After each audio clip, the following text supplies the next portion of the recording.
Alors, moi, j'aime souvent résumer ça en deux catégories de projets.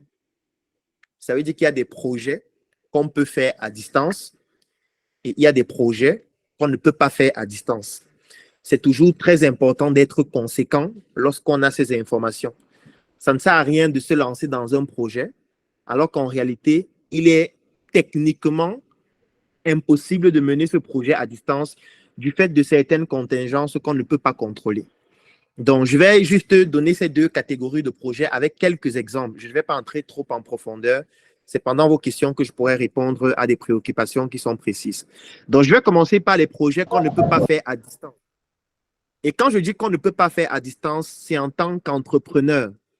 Ça veut dire que si c'est un projet que vous portez vous-même, si c'est un projet dont vous êtes le responsable, le CEO, tout ce que vous voulez, ce sont des projets que vous ne pourriez pas faire à distance.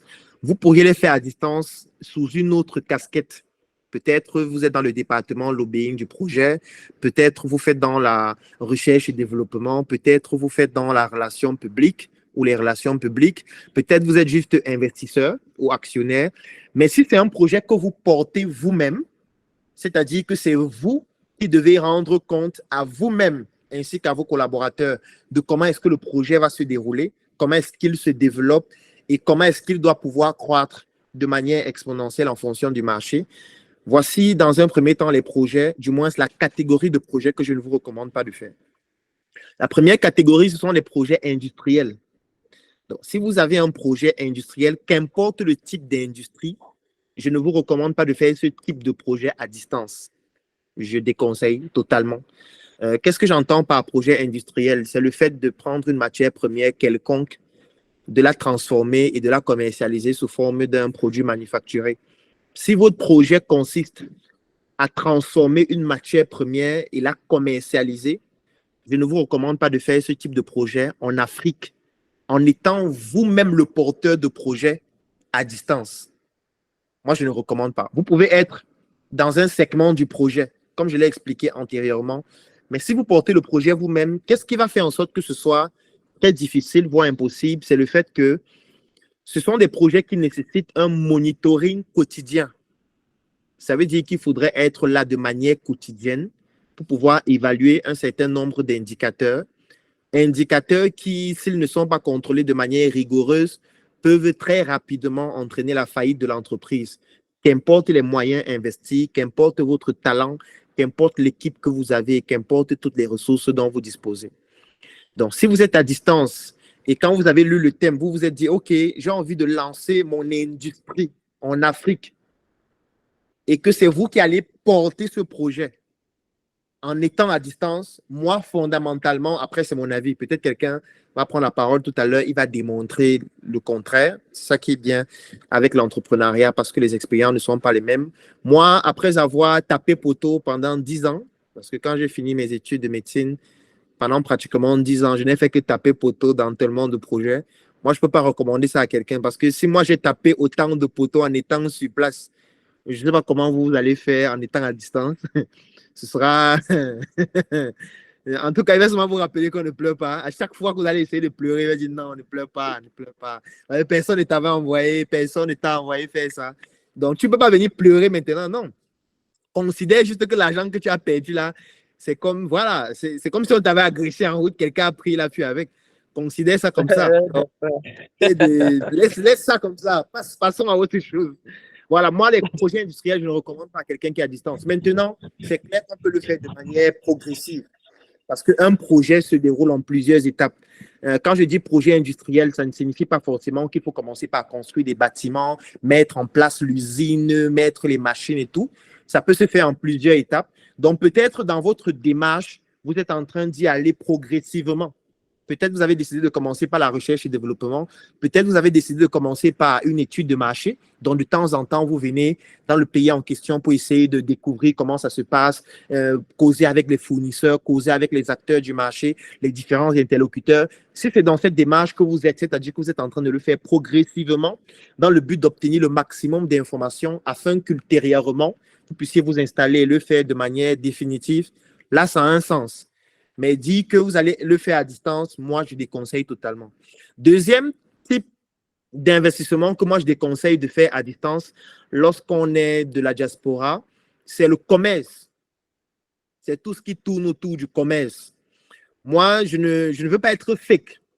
C'est pour ça que j'aime dire que moi, je ne suis pas un coach. Moi, quand je parle comme un médecin parce que je suis médecin.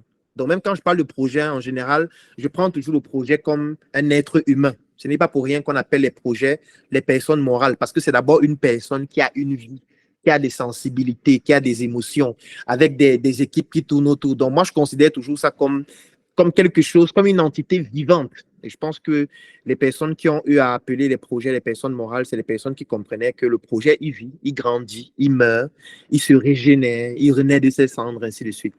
Et lorsque j'ai fini de dire ça, vous allez entendre des personnes dire, voici des techniques pour contrôler son business à distance. Voici des techniques qui permettent à ce que si tu as ton commerce en Côte d'Ivoire, tu vas pouvoir contrôler ça avec tel logiciel qui va... Sincèrement, moi, je ne suis pas dans ce discours. Parce qu'on n'est pas à l'école. Moi, je préfère vous dire clairement ce que je pense. Moi, je ne peux pas recommander à quelqu'un de faire du commerce en Afrique en étant à distance. Non. La seule manière pour moi de faire le commerce en Afrique en étant à distance, c'est si tu vends tous tes produits directement.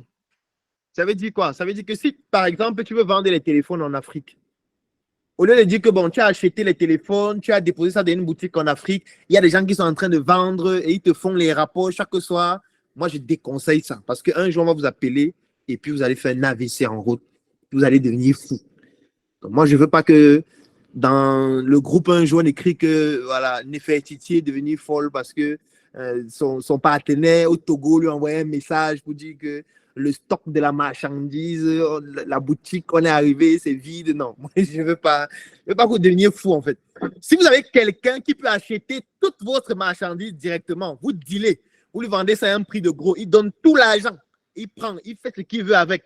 Là, c'est bon. Moi, je valide ce genre de commerce-là.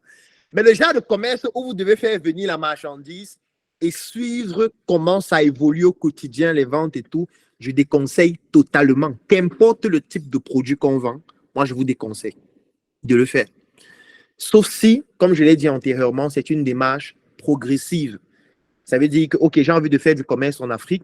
Je m'en vais de temps en temps en Afrique, voir un peu ce que je peux vendre. Je regarde un peu dans l'environnement dans lequel je suis en France, aux États-Unis, pour savoir quels sont les produits qu'on peut vendre en Afrique. Je descends en Afrique peut-être une fois ou deux fois par an pour essayer, avec quelques échantillons de produits, voir si je suis capable de les commercialiser, voir s'il y a des personnes qui sont capables de les acheter en gros pour les distribuer, tester un peu le comportement des consommateurs par rapport aux produits en question. Oui, si vous êtes dans cette démarche, c'est correct. Parce que progressivement, vous allez mieux comprendre le marché, augmenter l'investissement, votre capital et faire en sorte que le business devienne très intéressant. Parce que vous allez vous faire suffisamment de contacts à qui vous pourriez directement vendre toute votre marchandise.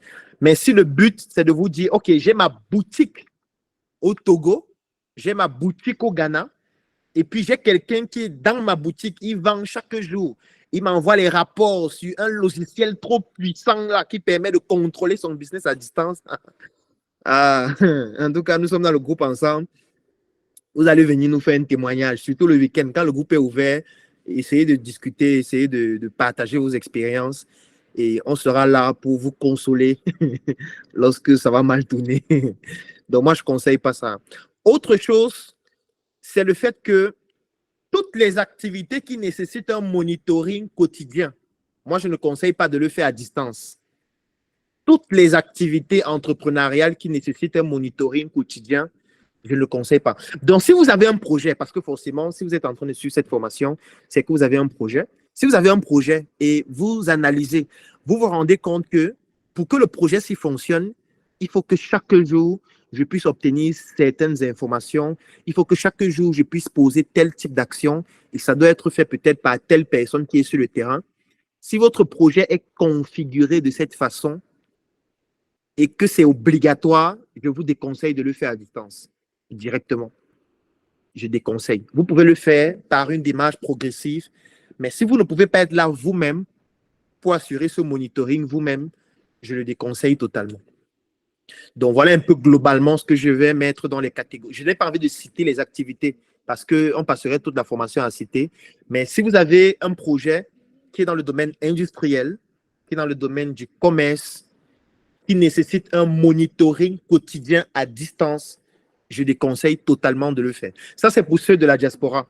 Maintenant, ceux qui sont en Afrique directement et qui ont la capacité de le faire, parce que quand on dit diaspora, il faut aussi prendre en considération le fait que vous pouvez être au Togo et vous avez un projet au Cameroun. Et là, c'est le même problème, en fait. Donc, vous pouvez être, je ne sais pas, au Mali, vous avez un projet au Sénégal et c'est exactement le même problème.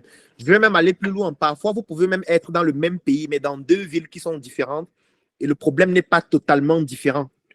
Donc, il est très important que vous puissiez prendre en considération ces éléments. Je sais que beaucoup de personnes vont me dire non, l'entrepreneuriat, on apprend d'abord, on apprend de ses erreurs.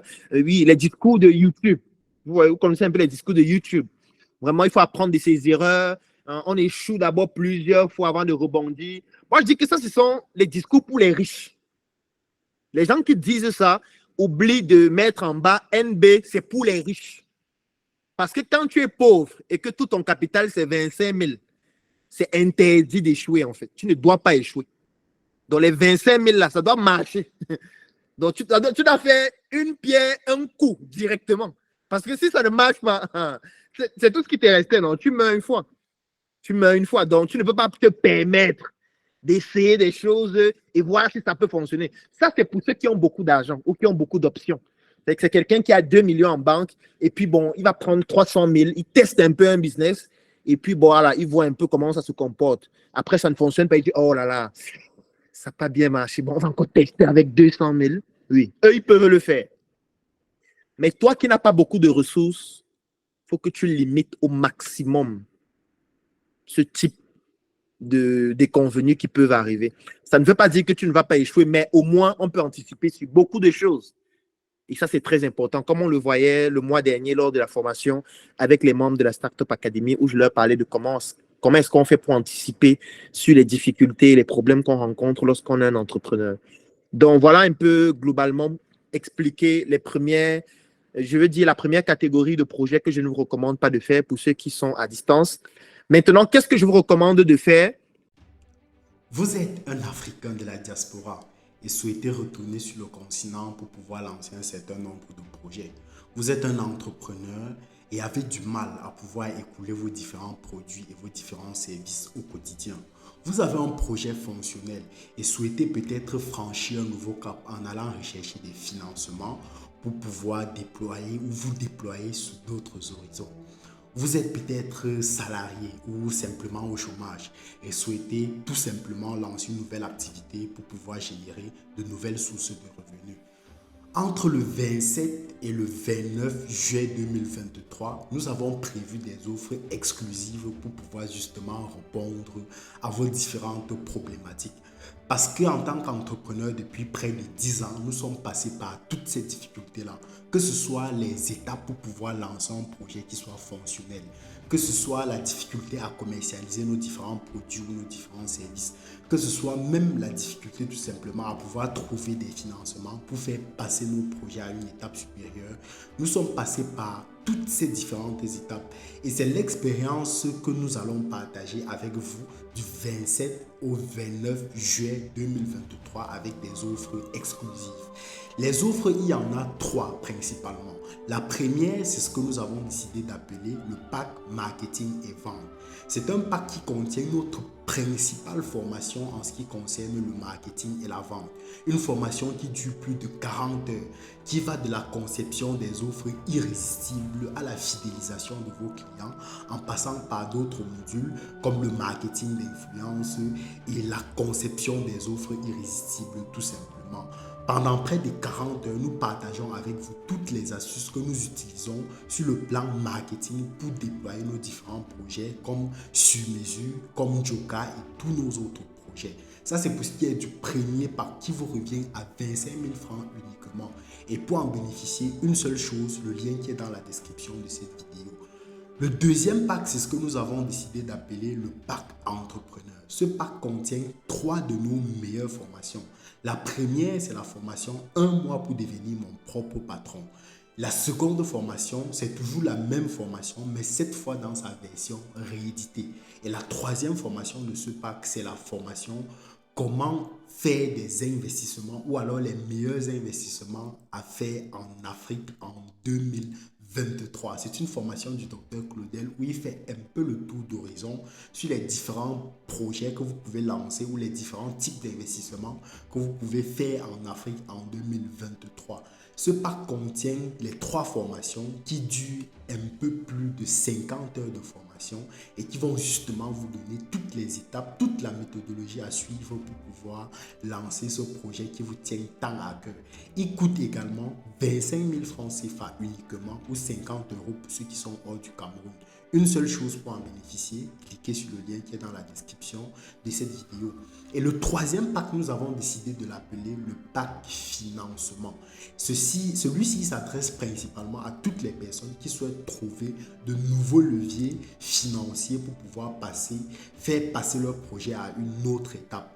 Et ce pack contient 3 de nos meilleures formations en ce qui concerne les financements. La première, c'est la formation comment trouver des financements pour vos projets.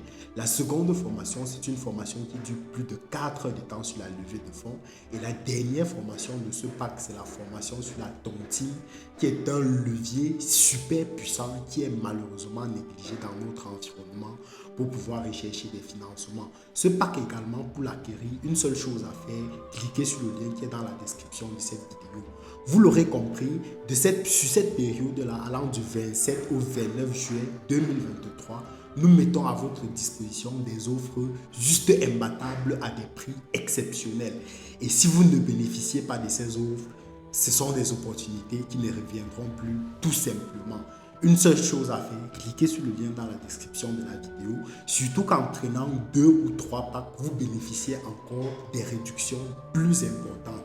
Donc ne tardez plus, je vous attends dans le lien en description de cette vidéo et nos équipes vont vous contacter pour vous faire bénéficier de ces offres qui sont juste inédites et exclusives. Et si tu as des questions, n'hésite pas, mentionne-les en commentaire, clique sur le lien et on se donne rendez-vous dans le lien en description. À très bientôt.